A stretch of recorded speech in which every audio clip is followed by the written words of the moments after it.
रब के मेहमान, तुझसे बख्शिश का है सामान। माहे रमजान, रमजान आया, रमजान आया, रमजान आया, रमजान आया, रमजान आया, रमजान आया। खुशामदीद एक बार फिर और वेलकम बैक हमारे किचन के सेगमेंट रमज़ान दस्तरखान से वापसी।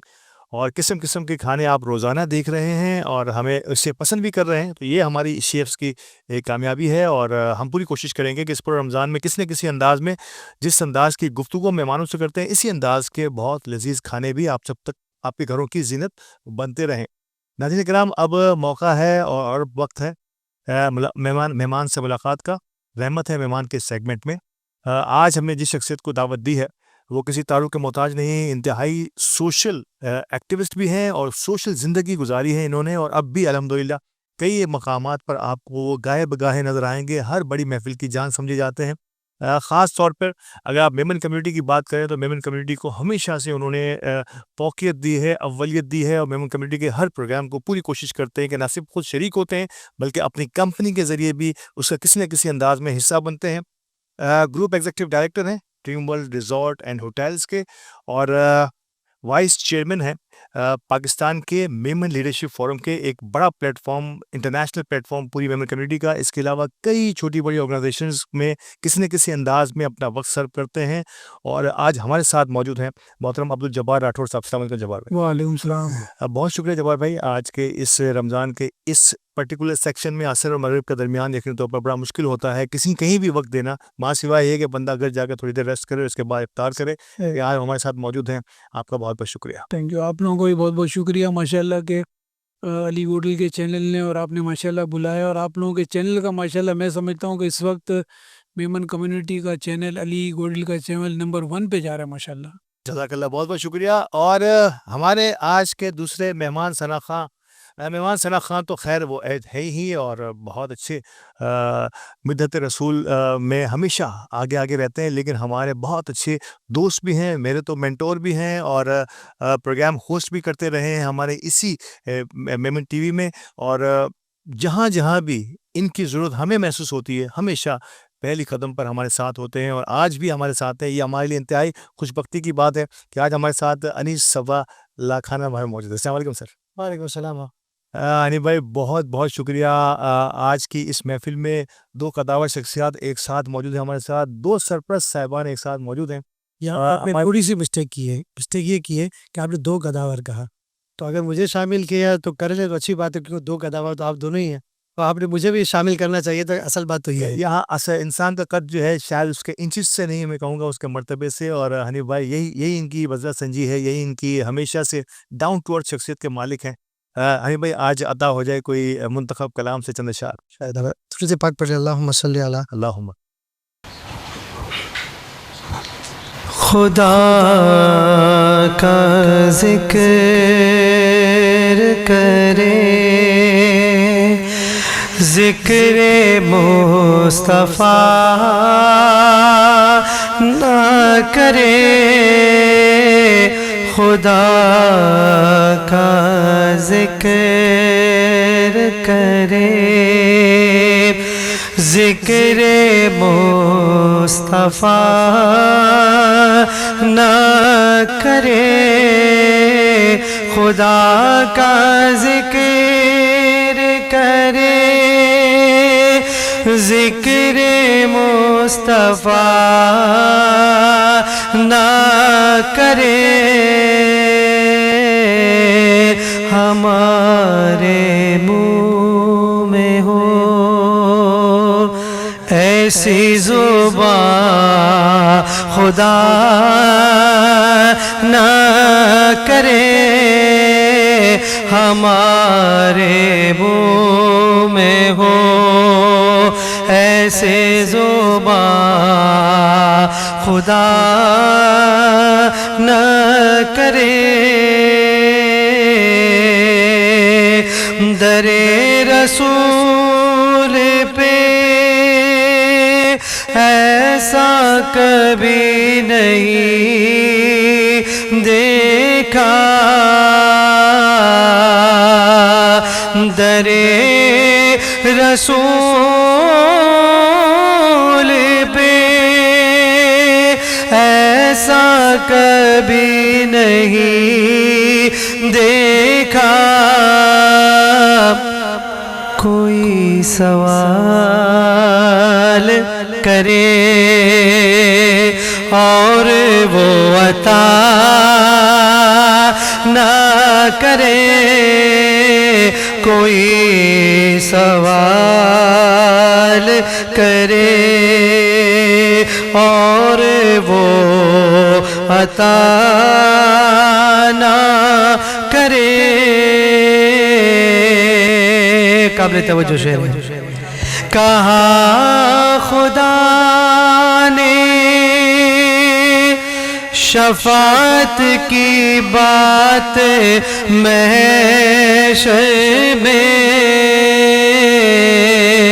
कहा खुदा ने शफाअत की बात महशर में।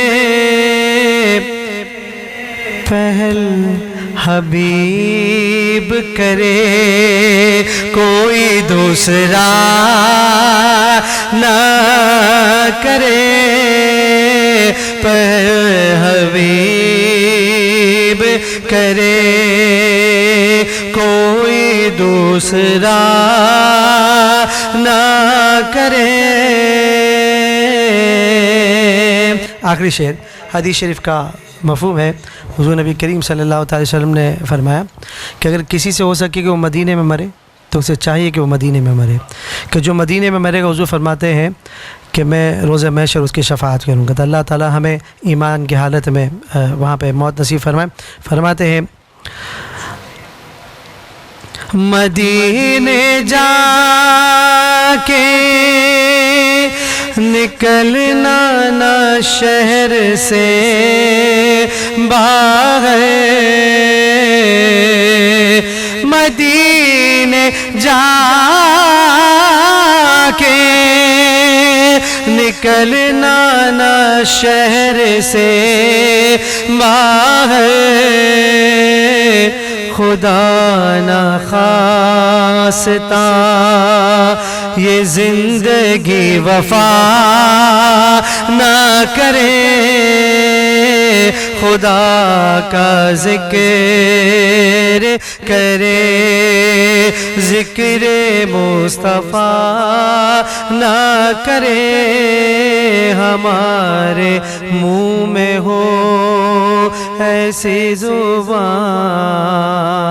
खुदा ना करे। सुभान अल्लाह। कहा था ना मैंने आगाज़ में माहौल बन जाएगा, और यकीनी तौर पर कुछ हमारे सनाख़ा यकीनी तौर पर इस अंदाज से है। वैसे मिदहत मोहम्मद मुस्तफ़ा सल्लल्लाहु अलैहि वसल्लम का जब भी जिक्र होता है एक अलग ही मज़ा और अलग ही माहौल होता है, लेकिन कुछ अल्लाह ताला ने कुछ लोगों को ये वदियत किया होता है कि वो माहौल को अपना गुलाम बना लेते हैं। बहुत बहुत शुक्रिया अनीस भाई आपका कि आपने बहुत ही खूबसूरत और ईमान अफरोज़ अंदाज में हमारी इस महफ़िल का आगाज़ किया है। रहमत है मेहमान के, हमारे मेहमान हमारे दोस्त, और बड़े हम इनसे हमेशा की तरह आज भी बड़ी गुफ्तगू का अंदाज़ हमारा मुख्तलिफ होगा, क्योंकि ये हमेशा से एक दोस्त की तरह मिलते हैं सबसे। चाहे उम्र का जो डिफरेंस हम उमूमन समझते हैं, न जाने क्यों इन पे उम्र किसी एक हद पे आके रुक गई है। मुझे ऐसा फील होता है जवाब भाई कि ये सवाल मैं नॉर्मली तो मुझे होना ये चाहिए था कि मैं किसी अलग जगह किसी और तकरीब में हम बैठे हों वहाँ मैं आपसे ये सवाल करूँ, लेकिन आज इसका राज क्योंकि और लोगों को जो हमें नाज़रीन सुन रहे हैं उनको भी पता चले कि उम्र क्या होती है, एज क्या होती है, इंसान कब बूढ़ा होता है। ये सब चीज़ें आपसे काफ़ी चीज़ें कोस्टर हैं। ज़िंदगी की मौत मेरी और आपकी, हम सब की अल्लाह ताला के हाथ में है, लेकिन उम्र कम से कम इंसान अपने कंट्रोल में इस तरह से रखता है कि अपने आप को बूढ़ा नहीं होने देता। तो ये बूढ़ा ना होने देना जो है, इसका राज क्या होता है? देखिए, उम्र जो है वो एक नंबर ऑफ ईयर्स का ही गेम है। उम्र जो है ना कुछ भी नहीं है।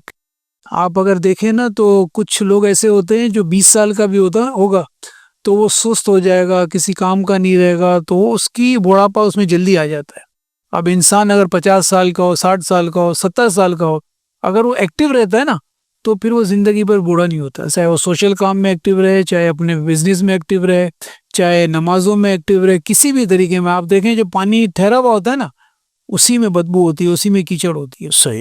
वो बहता हुआ पानी जो है ना वो तो पानी भी साफ और अच्छा ही कहलाता है। नहरें होती और इससे काबिल इस्तेमाल होता है, पिया जा सकता है पानी। बिल्कुल। और इंसान की जैसे जिस सोच लिया ना इंसान ने कि मैं रिटायर हो गया या मैं 60 साल का हो गया, जिसने ये सोच लिया बस हो गया। अगर उसने ये सोच लिया और घर में बैठ गया और सुबह ही सुबह उसकी बीवी ने उसको बास्केट थमा दी कि आप सब्जी ले आओ, तो मुर्गी ले आओ, तो ये ले आओ, तो वो ले आओ, वो इंसान गया। इंसान ज़हनी तौर पे अगर बूढ़ा नहीं हुआ है ना तो 80-80 साल के भी ऐसे लोग हैं जो अब हम अल्लाह का लाख लाख शुक्र है कि आप हमें फिट समझते हो और हम हैं भी। मैंने तो मेरी उम्र से 20 साल 25 साल ज़्यादा के लोगों को भी देखा कि इतने फिट है कि मैं सोचता हूँ यार ये तो मेरे से छोटा लगता है। तो इंसान को ज़हनी तौर पे नहीं करना है। देखें दुनिया में अगर जहाँ पे भी पार्क्स आबाद है ना वहाँ पे हॉस्पिटलों में सन्नाटा है, और जहाँ पे हॉस्पिटलों में रश है ना वहाँ पे पार्क में सन्नाटा है। तो आपने अपने को आपको चलता फिरता रखना है, हर तरीके से एक्टिव रखना है। आपके अपना घर का फंक्शन हो, कहीं आना जाना हो, सोशल में हो, जैसे हम आप होते भी हैं, किसी भी काम में आदमी को एक्टिव रहना है। कहीं जाके आदमी दावत में भी सोफे पे बैठ जाए तो आहिस्ता आहिस्ता आहिस्ता आहिस्ता आहिस्ता वो बैठने का आदी हो जाएगा। आदमी जाए एक्टिव रहे। हम अपने सोशल एक्टिविटी में जहाँ भी जाते हैं, आजकल वो जैसे शहर की तकरीबें चल रही हैं और खतार की चल रही हैं, तो हमारे नेटवर्क में ही चल रही हैं, तो वो लोग भी हमें और हम खुशी से उनकी मैनेजमेंट में शामिल हो जाते हैं कि यार ये है इसको यहाँ बिठाओ, ये है इसको यहाँ बिठाओ, इसको वीआईपी प्रोटोकॉल दे दो, इसको खिला दो, उसको दुआ सलाम कर लो, फोटोग्राफर को खींच लो। तकरीबन लोग हम लोग हमारे जितना भी नेटवर्क है ना ये हम करते हैं एक्टिव रहे। इंसान एक्टिव रहे, क्या बात है। लेग वर्क है तो अल्लाह ने उसको चलाना है। आपने मिसाल में एक बात और की जो थोड़ा सा लाइटर नोट पे मैं प्रोग्राम को लेके जा रहा हूँ, क्योंकि आपके साथ जो है ना बड़ी सीरियस गुफ्तगू हो नहीं सकती, क्योंकि हम जब भी मिलते हैं अल्हम्दुलिल्लाह बड़े मुख्तलिफ मौज़ूआत पे हमारी गुफ्तगू होती है। आपने जिक्र किया कि किसी को उसकी बीवी सुबह उठ कर उठाती है और वो अगर सुस्ती कर जाए तो बूढ़ा होने के लिए या बूढ़ा ना होने के लिए भी बीवी का होना भी ज़रूरी है। बीवी का होना तो हर स्टेज पे ज़रूरी है भाई। बीवी नहीं है तो चाहे वो सुबह उठाए कि ना उठाए, बीवी तो बीवी ही है ना। जिंदगी का आखिरी सफर तो उसी ने हमारा साथ देना है। औलाद आपकी हमारी जिसकी भी है, जो भी है, जितनी भी है, बेटी हो बेटा हो, एक लिमिट तक एक हद तक तो साथ देते हैं। मैं अल्लाह ना करे हमारी औलाद ऐसी हो, लेकिन हमने तो ऐसे भी देखे हैं जो नॉन पर्सन ही है हमारे, I can not quote the name, कि 6 बच्चे हैं, 6 बच्चे शादीशुदा हैं, 3 बेटे हैं, 3 बेटियां हैं, लेकिन बाप जो है वो किसी जगह पे ओल्ड एज में पड़ा हुआ है। कहते थे ना कि एक माँ बाप जो है वो 6, 8, 10, 12 बच्चों को पाल लेते हैं, और 10-12 बच्चे मिलके अपने माँ बाप को। मैं ओल्ड एज में गया था मेरे कोई ग्रुप के साथ, एक काफ़ी जगहों पे आपने देखा, एनजीओ में भी हूँ, तो हम लोग 8-10 लोग वहाँ गए। तो मैं उस वक्त ब्लैक चश्मे पहना हुआ था, ये थोड़ा सा स्टाइलिश था ऐसा लग रहा था। जब मैं लोग कमरे के अंदर गए, ओल्ड एज थे और अब सारे मेमन कम्युनिटी के थे हमारे, तो ये लोग अंदर चले गए, मैं नहीं गया। मैं हमारी कुलीग है सायरा बानू, आप भी जानते हो, उनके साथ गया तो जी। तो जब मैं अंदर नहीं गया तो एक कोई आदमी बैठा हुआ था, वो एजिड से थे, उन्होंने बोला यार ये कौन है जो हमसे मिलने के लिए नहीं आ रहा। उसको बुरा लगा तो मेरे पास आए, कुलीग करे आपको अंदर बुलाने। तो मैं जब अंदर गया और जब मैंने चश्मा उतारा तो मेरे आंखों में आंसू थे। तो फिर वो मेरा गले लगा, बोला क्यों नहीं आ रहे थे। मैंने कहा मेरे को रोना आ रहा था। मैंने कहा आप यहाँ क्यों हैं। तो बोला यार बेटा असल में मेरे 3 बेटे हैं, तीनों सऊदीया में, दुबई में, तो मुझे हम लोग यहाँ पैसे दे देते हैं, इधर मैं हूँ। अच्छा लेडीज जेंट्स अलग अलग थी। बोला मैं ये होता हूँ और मेरी वाइफ नेक्स्ट फ्लोर पे होती है, हम दोनों यहाँ होते हैं। तो मैंने कहा आप लोग को तकलीफ नहीं होती। तो बाप था ना, बोला नहीं तकलीफ नहीं, वो बेचारे अपने खुशी से वहाँ है, हमारे यहाँ खाना पीना रहना सहना सब किया हुआ है। तो हाँ देखिए ये है ना, उसके आंखों में तो आंसू थे ही थे, हम सब रो पड़े। माँ बाप की अजमत का यहाँ से तो कम से कम हमें अंदाज़ा कर लेना चाहिए। और इसके बाद भी अगर हमारी ये आँखें नहीं खुलती हैं तो शायद अल्लाह ये आँख खोलेगा कि माँ बाप उस जगह कर रह पर भी अभी माँ बाप को अपने बच्चों को के लिए दुआएं ही देख रहे हैं। और किस तरह से हमारी आज की इस ट्रांसमिशन का आगाज़ हुआ था, मैंने सोचा ये था कि इस ट्रांसमिशन को हम थोड़ा सा लाइटर नोट पर रखेंगे, लेकिन जिस अंदाज से, जिस ऑर्गेनाइजेशंस के साथ, जिस किस्म के कामों में हमारा ये दोस्त अब्दुल जब्बार राठौर उलझा हुआ है, वहाँ पर इसी किस्म के आपको वाक़यात और हालात मिलेंगे। और जिस अंदाज से ये कोट करते हैं, जिस अंदाज को ये फिर एक जिसे कहते हैं ड्रामाई अक्कासी करते हैं, ये हमारी आई ओपनिंग के लिए बहुत ज़रूरी है। और जिस अंदाज से हमने आपसे बात की है, आप भी सोचते रहिएगा, माँ बाप की कदर हम सब के लिए बहुत इंपॉर्टेंट है। और अगर हमने कदर ना की तो याद रखिएगा कि हम मेमनी में कहते हैं सुई जेवा से डोरो है, कि इसके बाद फिर हमारी अपनी कदर के लिए भी फिर आप किसी से गिला नहीं कर सकते। हमारे साथ रहिएगा। वक्फे के लिए कहा जा रहा है। वक्फे के बाद दोबारा हाजिर होते हैं और इस प्रोग्राम का और इस सेगमेंट का सिलसिला यहीं से शुरू करते हैं। रब के मेहमान तुझसे बख्शिश का है सामान, माहे रमजान रमजान आया रमजान आया रमजान आया रमजान आया रमजान आया रमजान आया।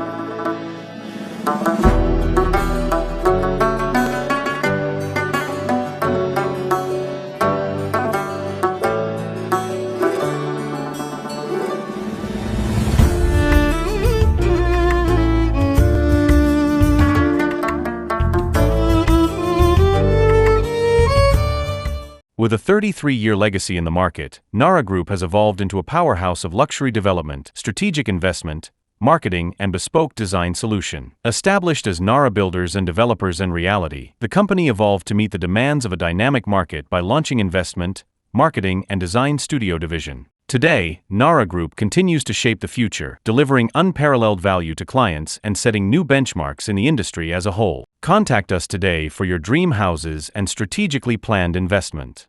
रब के मेहमान तुझसे बख्शिश का है सामान, माहे रमजान रमजान आया रमजान आया रमजान आया रमजान आया रमजान आया रमजान आया। खुशामदीद एक बार फिर और वेलकम बैक। बड़े अहम तरीन मोड़ पर मैं प्रोग्राम को छोड़ के गया था और वक्फे के लिए कहा गया मुझे।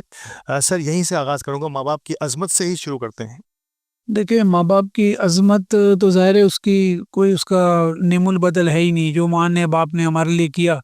और मैं पहले भी एक मरतबा आपको या किसी और को कह चुका कि माँ इज़ माँ, बाप तो है ये, लेकिन माँ ने माँ का प्यार बाप के प्यार से 9 महीने ज़्यादा का है। क्या बात है। और जो तकलीफ माँ ने उठाई बच्चे को पेट में रख के जन्म देने की, वो बाप ने नहीं उठाई। बाप मैं भी हूँ, लेकिन माँ तो माँ ही है ना, तो कोई नेमुल बदल नहीं है। तो मेरे अंदर जो चीज़ जो ट्रेनिंग है, ज़ाहिर बाप की तो होती है, बाप का शफ़क़त भी होता है, लेकिन माँ से मेरी जो मिली ना मुझे ये चीज़ें, यही माशाल्लाह आज मेरी कामयाबी की भी निशानी है। और इस तरह आप लोगों के साथ बैठ के बात करने में मेरी माँ का बहुत बड़ा हाथ। एक और चीज़ जिसमें आपने ये वालिदैन की अज़मत की हम बात कर रहे थे और जो आपने एक छोटा सा वाक़या हमसे बयान किया, उसमें सब्र का उनसे मुझे बड़ा अहम तरीन नज़र आया उस बाप के अंदर। ये इतना बड़ा सब्र जो है वो किस तरह से माँ बाप में या किसी भी इंसान में पैदा हो सकता है? सब्र में इस तरह होता है कि आदमी जो भी देखता है ना, including my self and your self, इंसान अपने ऊपर वालों को देखता है, नीचे वालों को नहीं देखता। अगर आदमी अपने नीचे वालों को देखे ना, तो अगर 1 लाख लोग ऐसे होंगे जो मुझसे ज़्यादा पैसे वाले या करोड़पति या अरबोपति या जो भी होंगे, लेकिन मैं अगर किसी ओल्ड एज एरिया में, लियारी, चाकीवाड़ा ऐसे एरियाओं में पैदल जाऊं, बस में जाऊं, रिक्शे में जाऊं, वैन में जाऊं, तो मुझे पता लगेगा कि नीचे कौन लोग हैं। बेचारे कुछ तो ऐसे हैं जिनके पास 3 वक्त का खाना नहीं है। ये और बात है कि हम जिस दावतों में आजकल जाते हैं, एक एक दावत 1-1 करोड़ की, 2-2 करोड़ की, 3-3 करोड़ की होती है, 20-20 खाने होते हैं। हम उस लेवल को देखते हैं, 100, 200, 500 लोग, कितने लोग होंगे, 1000 लोग होंगे, लेकिन लाखों लोग जो हमसे नीचे हैं ना, हम उसकी तरफ देखते ही नहीं कभी भी। तो उसको देख के हमें सब्र शुक्र अदा करना चाहिए। और दूसरी बात ये कि एक छोटा सा 2 मिनट का वाकया बताऊं। एक शख्स था 5 वक्त का नमाजी, 5 वक्त का भी बाद जमात नमाजी। वो तो अल्लाह से कितनी उम्मीदें रखता होगा। कहते हैं ना कि जन्नत तो उसने सोच ही ली होगी कि है ये 5 वक्त की नमाज, फजर की 2 सुन्नत की जितनी फजीलत है वो तो क्या ही क्या है, माशाल्लाह आदमी जन्नत में जाता है डायरेक्ट। तो एक शख्स जब नमाज पढ़ के बाहर निकला तो उसने देखा उसके चप्पल नहीं थे, तो उसने ऊपर अल्लाह की तरफ देखा, बोला या अल्लाह मैं 5 वक्त का नमाजी, मेरी चप्पल गायब। चलो भाई, मुल्क पलट के जब वो बाहर निकला मस्जिद से बाहर, तो उसने देखा कि एक आदमी एक टांग पे खड़ा हुआ था, उसकी एक टांग ही नहीं थी। ओह, शर्मिंदा हुआ, अल्लाह से शुक्र अदा किया, बोला या अल्लाह। अब सोचे वो चप्पल पे कर रहा है तो उसकी टांग ही नहीं था। अब सब्र शुक्र इस तरह करो कि अपने डाउन टू अर्थ देखो ना। हम देखते हैं ऊपर की तरफ, 2 करोड़ की दावत है, वो बोलते हैं हम कम से कम 50 लाख की तो करें। अबे भाई जो 2000 की भी नहीं कर सकते उस तरफ देखो। मैं इस बात पर भी ज़रूर आपसे बात करूंगा कि ये एक सोशल एलिमेंट है, क्या इसका फ़वाइद जो है, एक शख्स नो डाउट ये भी बड़ी अच्छी बात है कि इन दावतों के फ़वाइद भी अगर देखें मुआशी सर्कल में अगर देखें तो मैं इसको एक्सपेक्ट, लेकिन यहाँ एक और सवाल जो मेरे जहन में आ रहा है, वालिदैन कभी मायूस नहीं होते, नाउम्मीद नहीं होते अपने बच्चों से, डिसहार्ट नहीं होते, जैसे अभी जो है जिस वाक़े का आप जिक्र कर रहे हैं, ये नाउम्मीदी और मायूसी कुफर है हमारे दीन में भी, ये कब इंसान में जन्म लेती है सर? बस इसी माहौल की वजह से जन्म लेती है। आजकल का माहौल जो है ना, हम आप भी कह सकते हैं कि अब पुराने ज़माने का, आजकल जो मॉडर्न दौर है ना, ये सोशल मीडिया का दौर है, व्हाट्सएप का दौर है, फेसबुक का दौर है। यहाँ पे इतनी चीज़ें दिखाई जाती हैं और देखी जाती हैं कि इंसान जो होता है ना, ये बच्चे जो होते हैं वो ये सोचते हैं कि यार हमने तो ऐसा ज़िंदगी में कुछ भी नहीं किया, ना हमारे माँ बाप ने किया।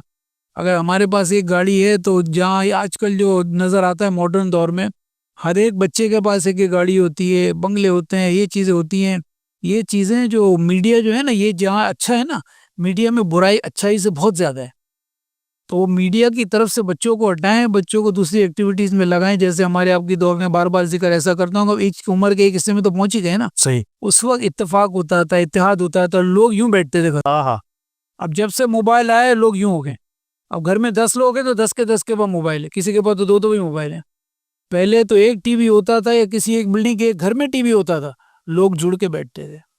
हमारे एक जानने वाले थे, मेरे साथ प्रैक्टिकल चीज़ें होती हैं इसलिए बताता हूँ, बड़े वेल ऑफ, नाम नहीं कोट करूँगा मैं। वो एक 1000 गज के मकान में रहते थे, 3 फैमिली थी, तो मिलजुल के रह लेते थे। फिर उन्होंने डिफेंस के अंदर 4 साइड कॉर्नर 4000 घर का मकान बनाया। फिर जब वो मुझे मिले तो वो हमारी एक जगह पे प्रेसिडेंट थी, उन्होंने बोला जब्बार भाई मैं तो नए घर में आके परेशान हूँ। मैंने कहा क्यों? बोला एक बेटे की फैमिली एक जगह, दूसरे की दूसरी जगह, तीसरे की तीसरी जगह, अब तो हम यहाँ बैठ के खा भी नहीं सकते। हाँ। पहले छोटा घर था, 1000 का भी उनके लिए छोटा था, छोटा घर था, एक डाइनिंग टेबल थी। अब बोला हमने पोर्शन बना दिए 4, हर एक अपने अपने पोर्शन में खा रहा है। तो ये दूरियां हो गई आपस में। हाँ, इससे हम आसाइशों से फ़ायदा उठाकर, टेक्नोलॉजी से फ़ायदा उठाकर हम कहते हैं कि ये वेल कनेक्टेड वर्ल्ड है। क्या हम वेल कनेक्टेड हैं? हम तो अपने उन असलाफ की खूबियों से ही दूर होते चले जा रहे हैं, अपनी उन खुशियों से ही दूर होते चले जा रहे हैं। सर थोड़ा सा प्रोग्राम को इस टर्मोइल से थोड़ा सा आगे बढ़ाते हैं, क्योंकि जिस अंदाज से हमने गुफ्तगू का आगाज़ किया है, नो डाउट कि इसमें बहुत कुछ सीखने के लिए आज आपने बयान कर ही दिया है। ओवरऑल मेमन कम्युनिटी की एक अब सिर्फ कम्युनिटी नहीं और बहुत सारे कारोबारी इदारे जो है इस रमज़ान के मौके में बड़ी बड़ी इफ्तार की दावतें, सहरी की दावतें खुद मैंने भी अटेंड की हैं। इसका एक पॉजिटिव एस्पेक्ट मैं ये कहता हूँ, एक तो ये कि वहाँ पे सिर्फ उमरा नहीं होते, हम जैसा मिडिल क्लास और बहुत सारे लोग वहाँ इन्वाइटेड होते हैं। नंबर 1, एक तो शायद ये एक जहन पे है कि सिर्फ अमीरों की दावतें हो रही होती हैं, ऐसा नहीं है। दूसरा, यहाँ पे उस जगह पर डेकोरेशन भी आ रहा है, वहाँ बनाने वाला भी आ रहा है, एक सर्कल जिसे कहते हैं ना, मुआशी सर्कल जो है वो उस 1 करोड़ 2 करोड़ की दावत में एक पूरा मुआशी सर्कल है। उनके घरों में उनको काम मिल गया रमज़ान के माह मुबारक में कि उनकी ईदें अच्छी हो जाएं। वहाँ वेटर्स भी होते हैं, वहाँ पे काम करने वाले और बहुत से, यानी कि 1000 लोग होता है तो वहीं पे 500-700 वर्कर भी होता है। आप समझते हैं डायरेक्ट इनडायरेक्टली, आप समझते हैं कि ये एक एक्टिविटी है, इस एक्टिविटी को नो डाउट कि इसराफ से हटकर लेकिन एक बेहतर अंदाज में जारी रहना चाहिए। देखिए जारी रहना भी चाहिए, होना भी चाहिए, क्योंकि ये जो दावतें होती हैं इसके पीछे चाहे आप फूड आ रहा हो या कोई लेबर आ रही हो, सुजुकी लग रही हो, कुक आ रहा हो, गार्डनर आ रहे हो, सफाई वाले हो, तकरीबन 40 लोग हैं या 40 इंडस्ट्री हैं जो इस एक दावत के पीछे। हाँ, यस गुड। तो फायदा तो है नो डाउट, ये नहीं है कि ऐसा नहीं है। जी बिल्कुल। लेकिन इसके साथ साथ जैसे मैं आज एक जगह दावत में गया, या रोज़ ही तकरीबन आजकल तो शहरी की दावतें होती, जाना पड़ता है, तो डिफेंस जा रहा, तो मैंने देखा एक बंदे ने अपने घर के बाहर, आज की रियलिटी की बात है, दस्तरखान लगाया था जहाँ पे 200-300 लोग बैठे हुए थे, वर्कर भी डिस्ट्रीब्यूट कर रहे थे और ये मालिकान खुद भी, तो फेस से पता भी लग जाता है ना कि बैठने वाला है, मांगने वाला है, दोस्त यार या खुद मालिक है, जी खुद लगा रहे थे, खुद खिला रहे थे लोगों को। ये ज़्यादा अच्छा है, ये भी करना चाहिए। जो लोग ये बड़ी बड़ी सहरियाँ करते हैं वो भी ज़रूरी है, ज़ाहिर है उनके पास जितना अल्लाह ने दिया उस हिसाब से खर्च भी करें। मैं नहीं कह रहा हूँ कि वो लोग ना करें या गलत कर रहे हैं, वो भी करें, लेकिन ये वाला जो दस्तरखान वाला है ना, जो बैठ के खुद खिलाते हैं, ये हम भी कहीं जाके करते हैं। मेरे एक दोस्त हैं वो करते हैं, तो मैं उनके पास बाकायदा इफ्तारी के साथ जाता हूँ, वो खुद वो इफ्तारी करवाते हैं, वो खुद उनके बच्चे, मैं साथ में शामिल होता हूँ, वहीं दस्तरखान पे बैठ जाते हैं हम ही। कि भाई हम अपने पैसे भले दे दें क्योंकि उसमें तो ज़कात वगैरह सब होती है ना, जी, जी। हम बोलते हैं हमारे से ये पैसे पकड़ ले जो हम खाए ना उसमें क्या बात है, क्या बात है, ये अच्छा करना चाहिए, ये लेकिन अच्छा वो भी हो रहा नहीं है। बहुत ज़रूरी है, बहुत ज़रूरी है। ये आपको उन लोगों के साथ बैठना होगा तब आप हक़ाइक़ का इल्म हो सकेगा आपको। नो डाउट अपनी पेमेंट आप खुद करें, आप बल्कि और अपनी पेमेंट से ज़्यादा पेमेंट करें ताकि कुछ लोगों की जिम्मेदारी उठा लें ये सब। लेकिन आपने सिर्फ देखते हुए गुजर जाना है और फिर कहना है कि शायद माशरे में जो भी हो रहा है उसमें तनकीद ही करनी है और अच्छा नहीं हो रहा, तो ऐसा कुछ नहीं है। मेमन कम्युनिटी की बात करूँगा आपसे। मुझे एक अरसे के बाद पता चला कि आप वासावाड़ मेमन अंजुमन के जो है इससे बिलोंग करते हैं और नो डाउट आपकी वहाँ पर जिस अंदाज से मैंने पिछले प्रोग्राम्स मुझे करने का मौका मिला इनके साथ, क्रिकेट्स के साथ इन होल मेमन कम्युनिटी की बात करूँगा। आप क्योंकि किसी एक जमात की आप प्रॉपर्टी हो नहीं सकते, ठीक है, जिस अंदाज से आप पूरी मेमन कम्युनिटी को देखते हैं। एजुकेशन की सतह पर खुद आप के बच्चे, आप खुद भी एजुकेशनिस्ट आप कहलाएंगे, नेक्स्ट स्कूल माशाल्लाह आपके फ्रेंचाइज का हिस्सा रहता है, तो ये एजुकेशन की सतह मेमन कम्युनिटी में कहाँ देख रहे हैं आज से 20 साल पहले से लेकर आज की एजुकेशन को? देखें, एजुकेशन जो है मेमनों में बहुत है। काफ़ी लोग मैं जैसे जानता हूँ कुतियाना में हाजी उस्मान परदेसी, अयाज, ये लोग बहुत अच्छा काम कर रहे हैं कुतियाना मेमन वाले। इसी तरह जितने भी मेमन कम्युनिटी में है ना, ये लोग अपने अपने हिसाब से कर रहे हैं, मॉडर्न टेक्नोलॉजीज़ के ऊपर भी काम कर रहे हैं। पहले ज़ाहिर है स्कूल लोगों के इतने प्रोफाइल नहीं थे ना, पहले ए लेवल ओ लेवल हुआ करते थे। बिल्कुल।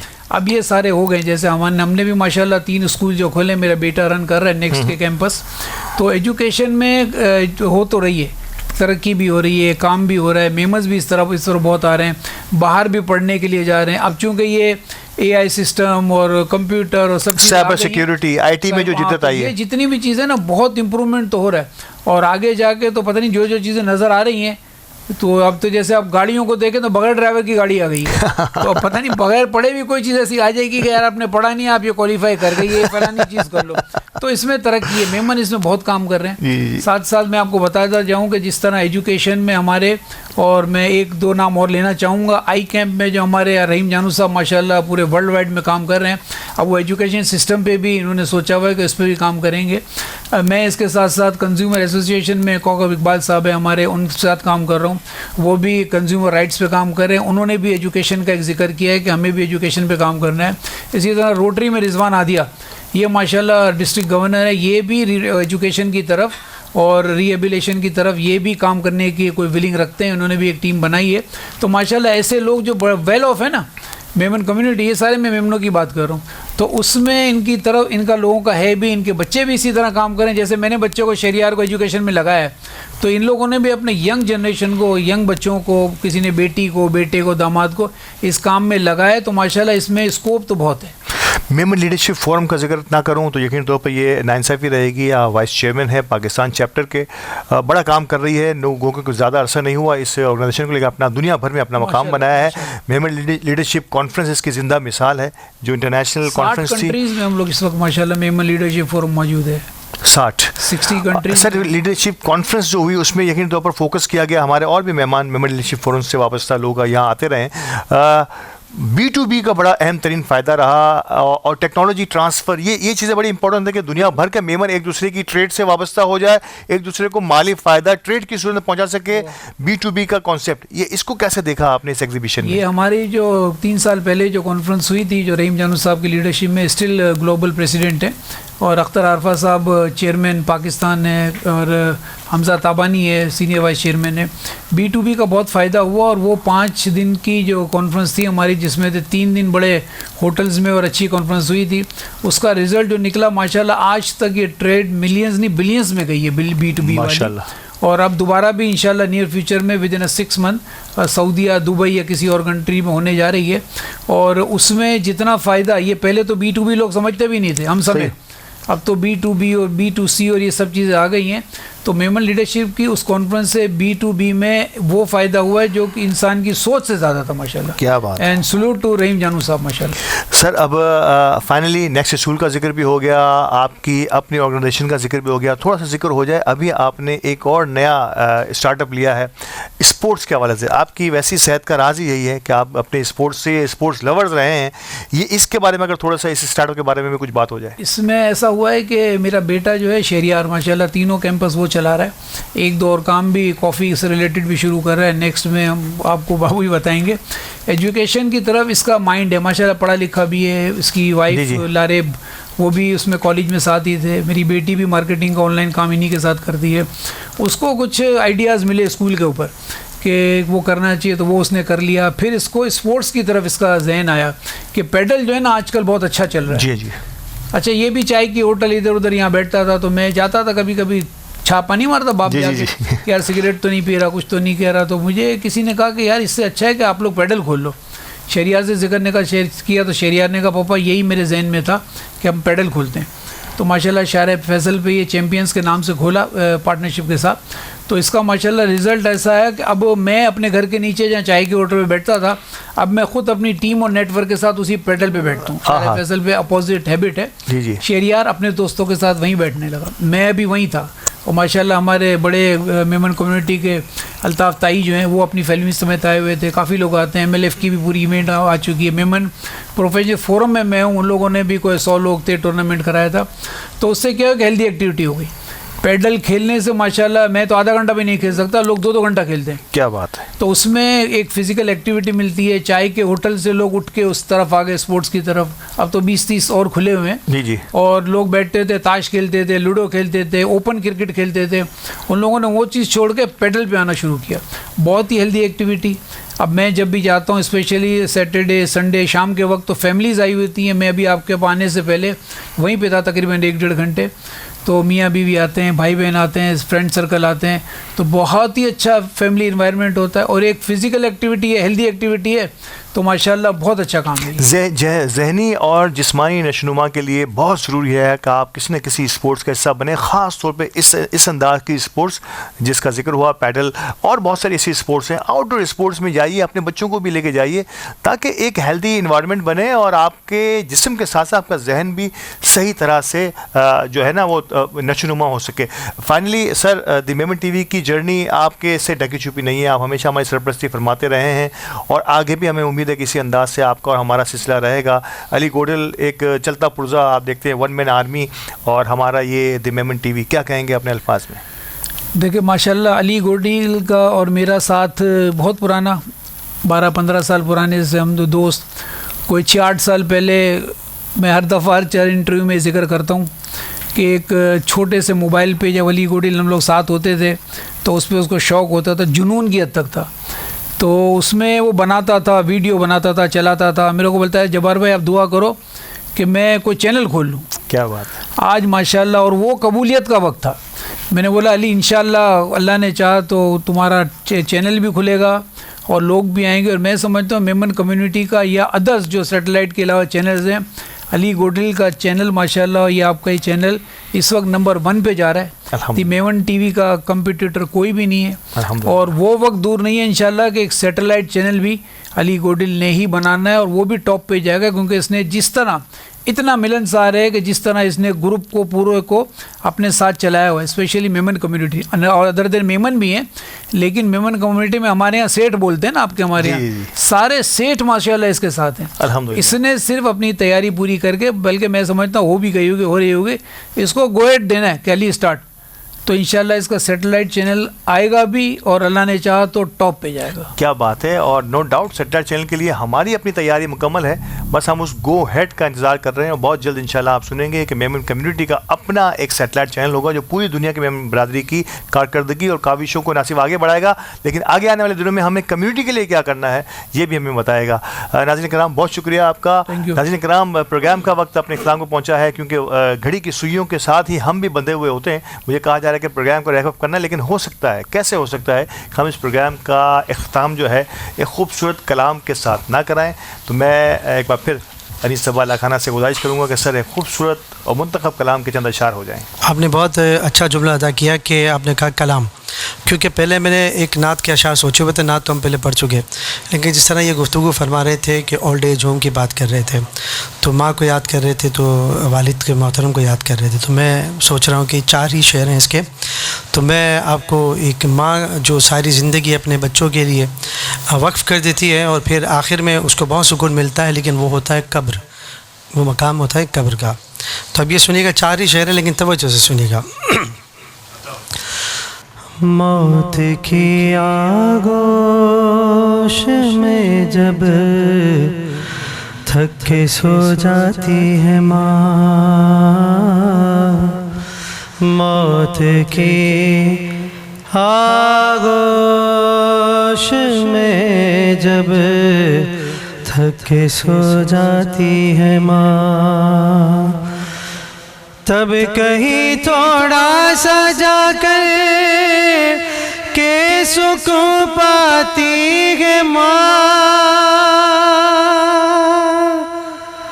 मौत की आगोश में जब थक के सो जाती है माँ, रूह के रिश्तों की ये गहराइयाँ तो देखिए, रूह के रिश्तों की ये गहराइयाँ तो देखिए,